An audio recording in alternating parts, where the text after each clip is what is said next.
So it's a good opportunity to get outside and to talk to you from out here in the lovely sunshine as we approach what I think photographers would call golden hour.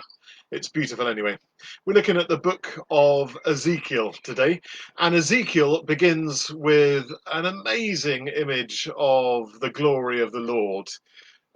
More overwhelming and inspiring and terrifying than a vicar on a bike, but nevertheless, it includes wheels because it's dynamic. And that's one of the key themes about the book of the prophet Ezekiel I want to explore with you in a few minutes. Ezekiel, 48 chapters, divide it in two to get a handle on it. The first 24 chapters, the first half, as we've seen in some of the other prophets, is a section all about judgment, warning what's going to happen to that southern kingdom. It's set around the time as judgment is very close at hand. It's on the doorstep, if you like. It's about to happen. So around the turn of the 6th century. And what Ezekiel is saying is things are not looking great, guys. And then it goes on to tell in that first half the story of God departing from the temple. That's worse than locking the doors or lowering the flag. That's kind of, as if you like, the hollowing out of everything that Israel is, of what makes it distinctive.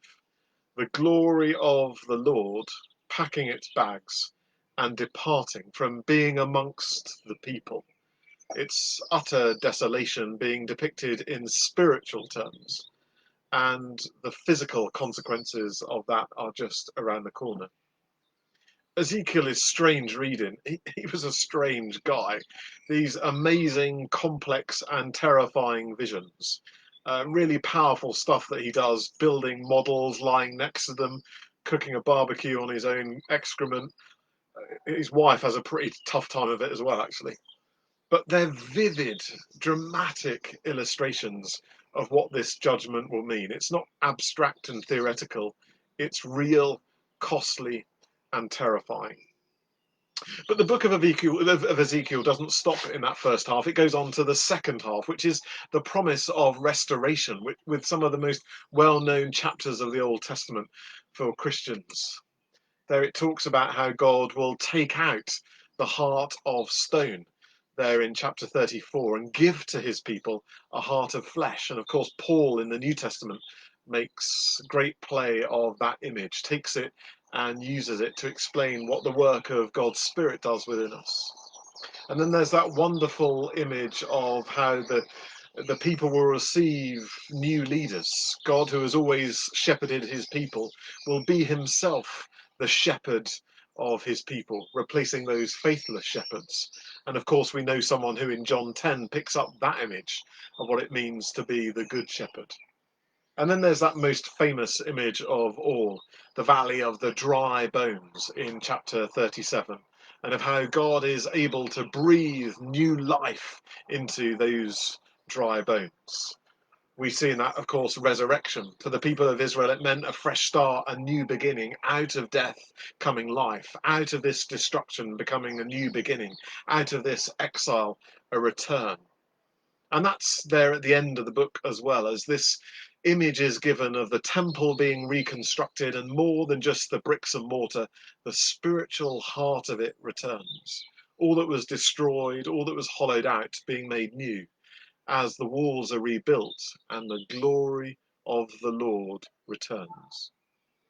When the glory first settled on the temple, it was depicted in graphic terms in the book of Chronicles. We don't get such a depiction of the glory of the Lord ever actually returning in Ezekiel. It's promised, but there's no actual record of it in the book of Ezekiel.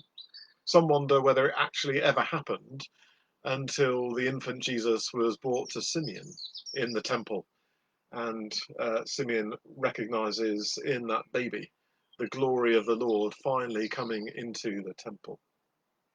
But for now, Ezekiel, 48 chapters, divide it into the first half all around judgment, but the second half, how the wheels will turn again, how God will move and bring fresh hope, new life to his people. So far, as we've been looking through the Old Testament, we've seen then a God who speaks, a God who is with his people. And what we're seeing here in Ezekiel is a God who moves, who's dynamic. And as we look at Daniel tomorrow, we'll see just how far that God can move as the people in exile encounter him even there.